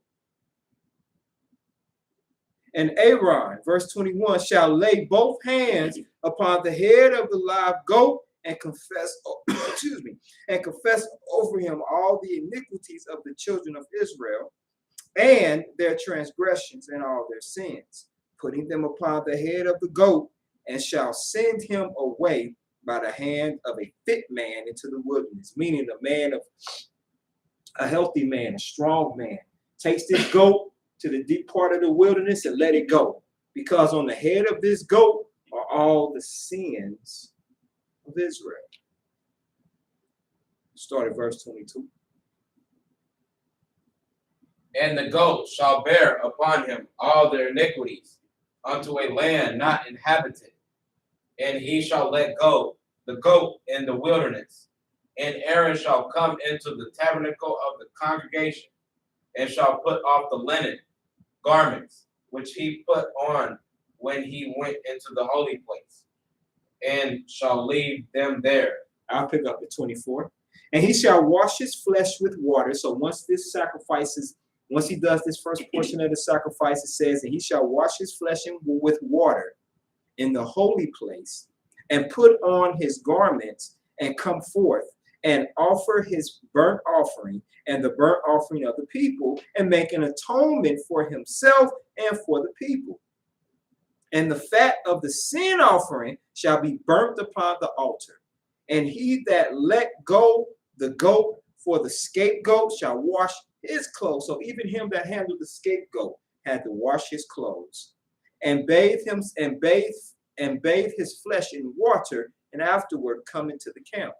And the bullock for the sin offering, and the goat for the sin offering, whose blood was brought in to make atonement in the holy place, shall one carry forth without the camp. And they shall burn in the fire, their skins and their flesh and their dung. So this is dealing with the bullock and the goat that was brought in for the sin sacrifice. Verse 28 reads, and he that burneth them shall wash his clothes and bathe his flesh in water, and afterward he shall come into the camp. Now think about this. Look at how abominable sin is, to the point where someone handling a live animal that's clean, by the way, who's harboring the sins of Israel. The sins of Israel, sinning is so abominable that anyone that handles these sin sacrifices that we're reading about, whether it was the scapegoat or the offering up of the Almighty to the Almighty, had to bathe themselves and change their clothes. That's how abominable sin is. That's how filthy it is to be a sinner. It is disgusting to live in sin. And we're talking about, that's why David said, man, forgive me for my secret faults. Because there are sins that we commit that we don't know. And unfortunately, we live in a land of uncleanness. So instead of us walking around pulling our hair out, stressing, just be like, Yahweh, forgive me for my secret faults. Please forgive me for the things that I don't know of. Please forgive me. That's humility. Because we can't guard against everything, especially living in this land. But sin is such a disgusting thing that these priests and those that handled a live animal had to still bathe in water. Pick up at verse number 29. And this shall be a statute forever unto you, that in the 7th month, on the 10th day of the month, ye shall afflict your souls and do no work at all, whether it be one of your own country or a stranger that sojourneth among you. Now let's pause. Now right here it says, you shall afflict your souls. There you go. Now this I could use to say, this is when you attribute to fasting. This is when you fast. That's the affliction that I would use, is to fast, because it says to afflict yourself. It doesn't tell you how to afflict yourself. But one thing that it didn't say, go do push-ups, go exercise, go jump up and down, go do this and do that. It says afflict yourself. Afflict yourself. Afflict your soul. But once again, to be honest with you, I've yet to read where the Almighty told us to even fast on the Day of Atonement. He just told us to afflict our souls. Excuse me. Continue reading.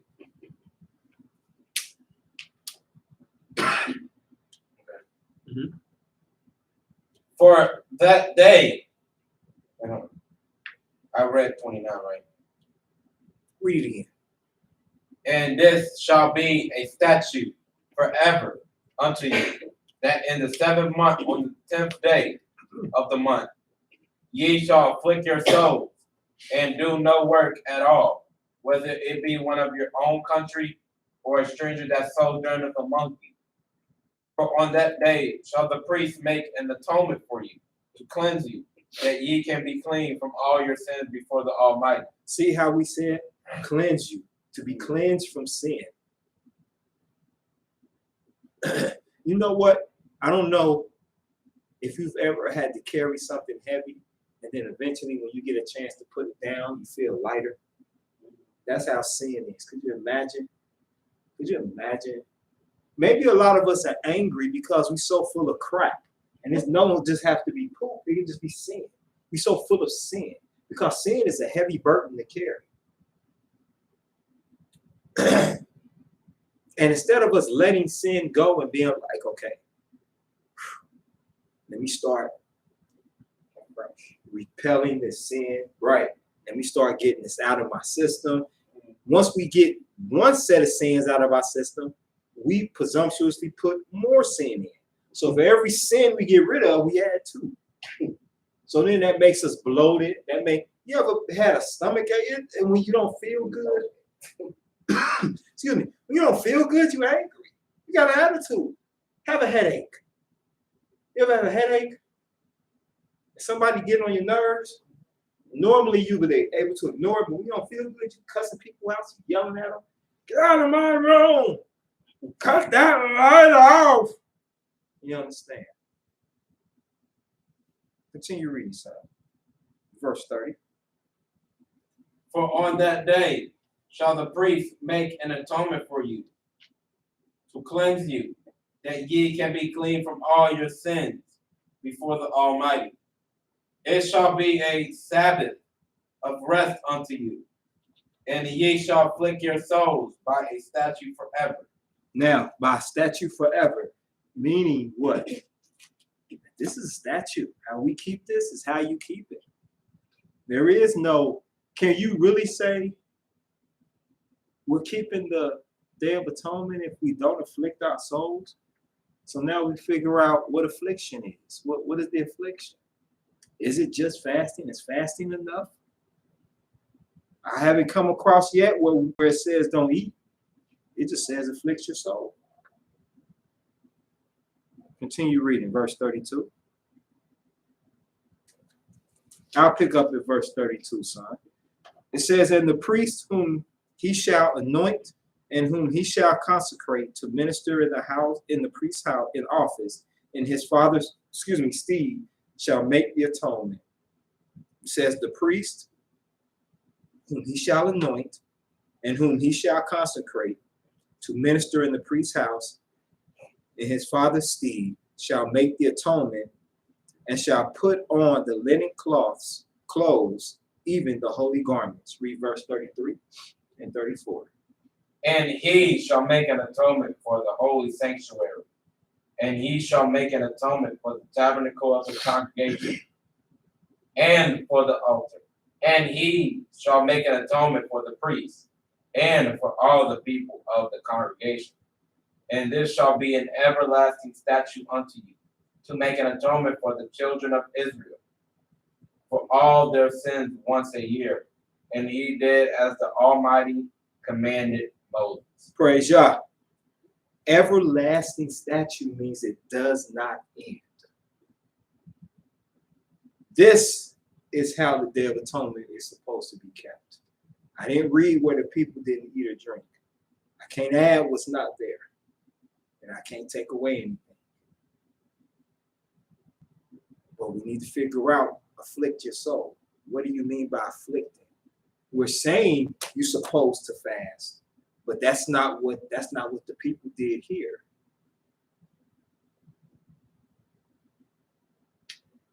So the point of me bringing that out was to show the beauty and the mercy of our Elohim, that he would allow us a day to ask for his forgiveness.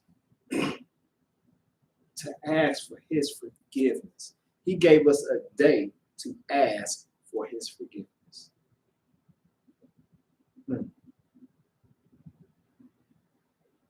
I also didn't come across where this day was for making reconciliation for my brothers. What I'm reading here is reconciling with Yahweh. I don't see where it's for both. And I'm going by what I read, unless whoever is on with us saw something else in this reading. I didn't see where the Almighty said you go and reconcile with your brother or your sister, because that's something we should be doing, period. When you wrong your brother and your sister, you don't wait till a year, once a year. This ain't the year of Jubilee. You fix that. Just like you fix it with Yahweh. But Yahweh gives us a day. That day of atonement is cleansing oneself from sin. That's what that day is about. It's not about me coming up to you saying, okay, well, I apologize. Or if I got to make a statement saying, if I offended you, either you did or you didn't. Don't just say it because everybody else is saying it. Do you really feel like you offended me? Be honest. Like, no, I don't feel what you apologizing for. If I offended you, you know you did. Or if you didn't. We don't take time to study a Day of Atonement. Study this chapter. Study it. Because I'm going to tell you, I don't see where nobody fasted. And I don't see where we were going up to each other talking about some Yahweh, I sinned in front of a large congregation. And I don't see where we came to each other to offer up apologies. The Day of Atonement is a day to cleanse you, us, from me, from sinning. That's what it's about. The Day of Atonement is a day of cleansing. If I don't call you until the next day if I don't call you until the 11th day of the 7th month and say I'm sorry, that ain't because it was the day. I did that because I was cleansing my soul from sin. And I felt like I did you wrong. Stop saying to people, if I offended you. You know you did. You know if you offended somebody. I know some people say, well, sometimes you can't tell. Sometimes you can't tell. You can't tell if you can tell. You know what's offensive, people. We're not idiots. We know what's offensive. If I know that I offended you, guess what? I offended you. Ain't no if about it. And then why wait till the Day of Atonement to tell you this? The Day of Atonement is about cleansing and about becoming whole with the Creator. Yes, ma'am. And this is, I feel bad immediately, and I know when I've done something wrong, I don't feel right about it. I don't wait till the Day of Atonement. That's right. That's right, sister. You don't wait. If I offended you, I need to fix it as soon as I recognize that the offense.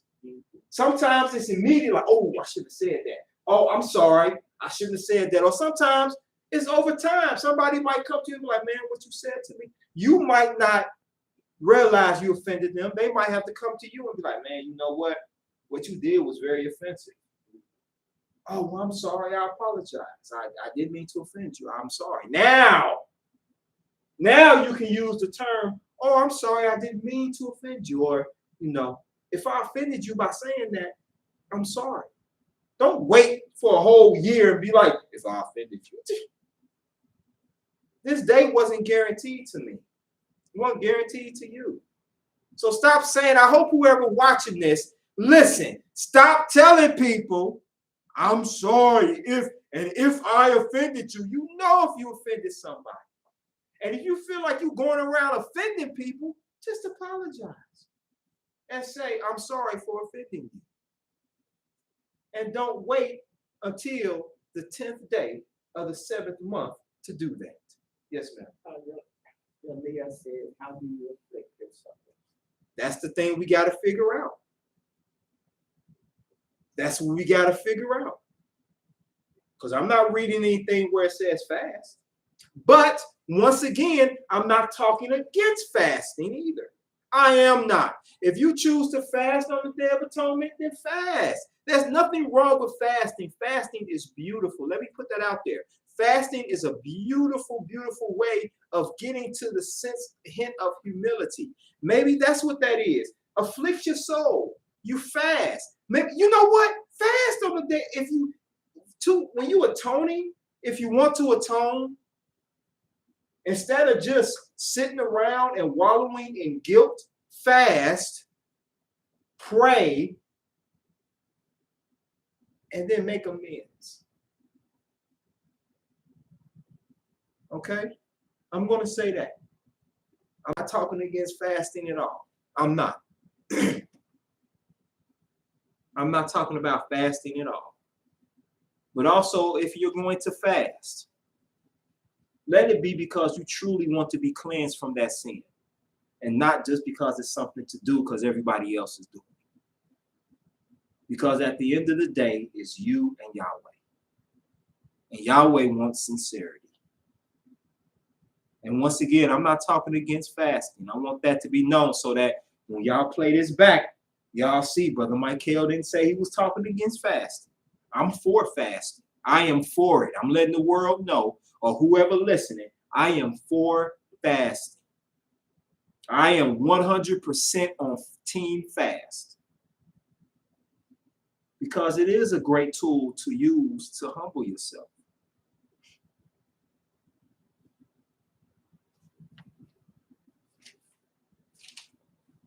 All right. Well, Yahweh blessed me with this beautiful poem, and I would like to read it. Praise Yahweh. Great is his mercy. Hope is restored through his touch. Carried by his hands, we are placed on high ground. Sound carried by his word, we are placed on high ground. Sounds of trumpets roar the coming of his judgment. The winds bow to his coming and sing of his mercy. Stand upon his foundation and be well balanced. Praise Yah. Yahweh is righteous. Okay, Sister Cindy has a comment. And Sure. I have a scripture that I would like to give Sure. the young lady about the way to fast. Mhm. Sister Cindy says, Shalom, also with apologizing with our offenses, I don't think we continue to offend. I think if you apologize for something, you should be truly sorrowful and not commit the offense again. I totally agree. I totally agree. Because that's how you truly show that you're sorry or that you truly want to atone. It's by not doing the same dang gone sin. How I look? I apologize for offending you, and then 5 minutes later, I'm offending you. And then I say, I'm sorry for offending you, and then I keep offending you. I have to say, I've done that. So I know who I offend, and I know who I offend, and I've been offensive. I haven't, I'd be lying if I said I haven't offended anyone. I know I've offended my elder. I've offended elders. I've offended people in the congregation. I've offended my wife. I've been offensive to my grandson and to my daughter. I've been offensive to people. I've been offensive to my mother, my brother. I've been offensive. I've been wrong. I've been offensive to Brother Elijah. I've been offensive to Elder Nesha. I've been offensive to the Elder Ezekiel and Moray at times. Moray Yoel. I've been offensive to a lot of people. I'm sorry. I apologize. Praise Yahweh. Okay. Not that I'm so knowledgeable with scriptures, but I do have a teaching Bible. And for the sister that wanted to know about how to afflict your soul, if you would go to Isaiah 58, verse 3 says Israel's way of fasting. But if you read verse 5, it gives you Yah's way of fasting. And then Sister Sydney hinted on it. She talked about it. So if you read that, starting in verse 5 through 6, YAH's way of fasting. Mm-hmm. Loosening them bonds.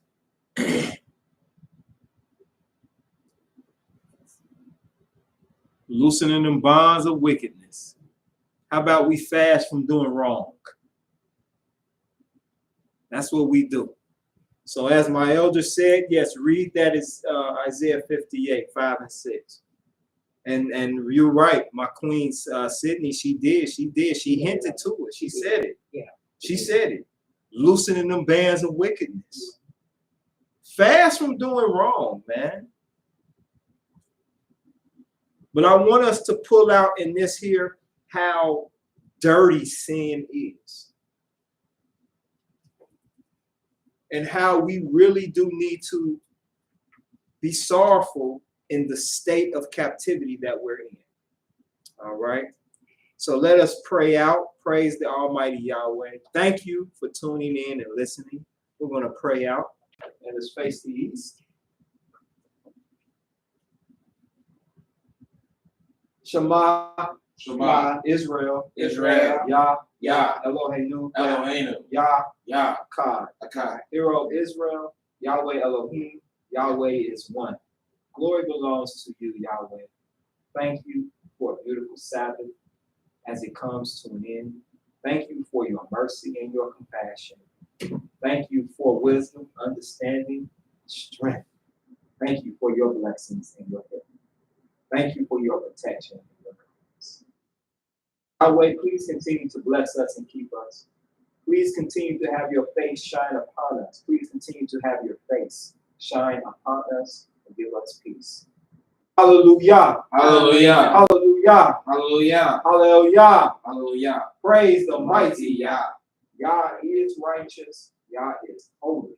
And let Yahweh be magnified. All right. Well, we thank you for tuning in with us, being patient with us. Thank you for sharing your wisdom with us and growth. So what I want us to pull out of today's lesson is one, let's start looking at sin the same way that we would look at something else that we repulse, that repulses us. Disgust. You understand? When you think of sin, think of watching a dog eat his own vomit. Or watching a gorilla eat its own poop. And they smashing it all on their lips, licking their lips, and it's their poop. That's how, the way we look at stuff like that, imagine somebody laid back and their head's bent back and somebody got a cup of cockroaches pointed down their throat. And you'd be like, ooh. Imagine watching somebody's finger getting caught between the hinges of an iron door and shutting all the way. And watching the blood skirt. Come on, Brother Michael, why you being so the imagery, brother? What you getting to? I want us to look at sin like that. I think we're too comfortable with sin. I think we don't look at it in enough disgust. You ever talk to somebody who got juicy lips and they talking and every time they say something, they spitting on you and that little bit of spittle hits your lip, might even go in your mouth. And they're like, man, I love candy. Think of, and you be like,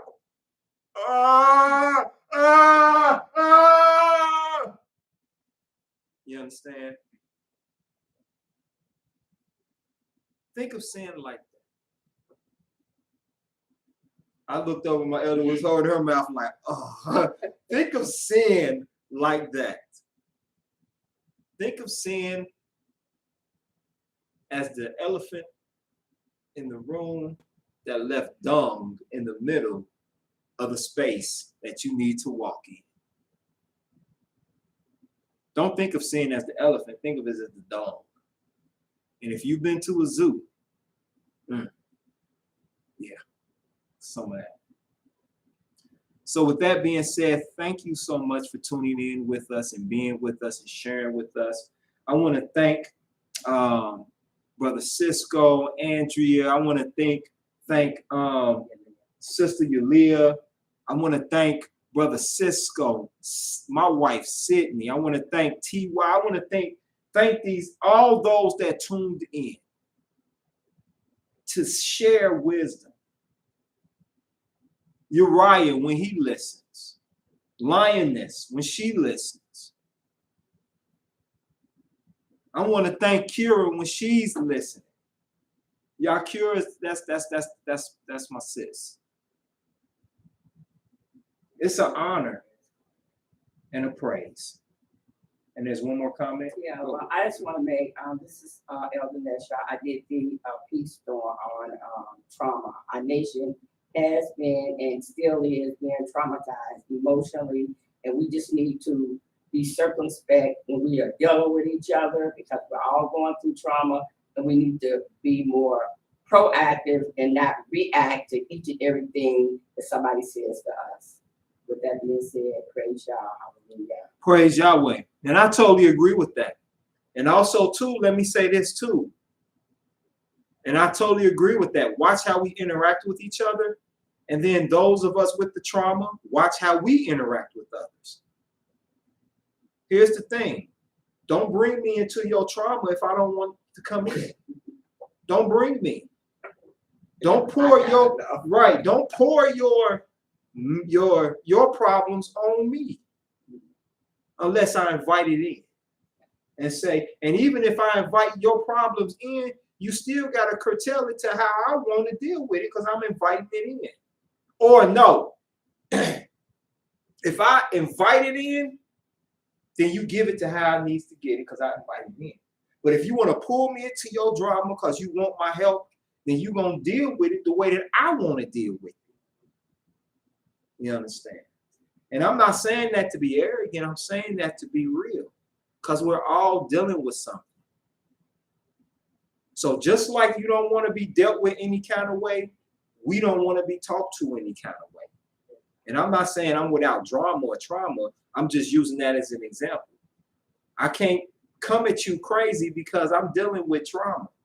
Just like you can't come at me crazy because you're dealing with trauma. You understand? Sometimes if you're dealing with something too heavy, this is what you tell the world. When they want to come at you about something, you okay? You tell them, I'm just being still.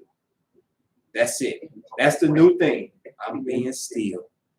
And then when they say what that means, if you explain it to them, what I mean by being still is I got a lot on me and I just need to be still right now. And I have to use that. Right now, I'm just being still. Let me just be still, and then I got you. And then let the person be still. That's right. That's right. Sometimes it takes walking away. Sometimes the person don't mind if you sit down and be still. Sometimes it's good for you to just be still. You being still, how about the whole house be still? We all sit down and just be still together and just be quiet. Cut off TVs, electronics, and just sit down and be still. Because sometimes when you do it as a family, it helps strengthen the bond. You understand? So just all of us sit down and be still. So with that being said, I thank you. I praise Yahweh. Yahweh is righteous. I thank Yahweh for a beautiful Sabbath as it's coming to an end. If you have any other questions or concerns or any comments or any suggestions on what you would like us to speak on, please note it and put it, excuse me, send a message on Facebook. We're on Facebook. Send a message on House of YAHudah. Our image is a lion. And send a message. Send a message. Say, hey, I got a suggestion. What do you think? It's House of YAHudah. This is how it's spelled on Facebook. House, capital HOUSEOF, and it's connected together. It's capital HOUSE, capital O, lowercase f, and then it's a capital Y, lowercase a, HUDAH. House of YAHudah. All right. So praise Yahweh. Thank Yahweh. And by Yahweh's will, we'll be back. Glory and praise belongs to the mighty Yahweh. May Yahweh bless us and keep us. Praise Yahweh. Shalom. Shalom.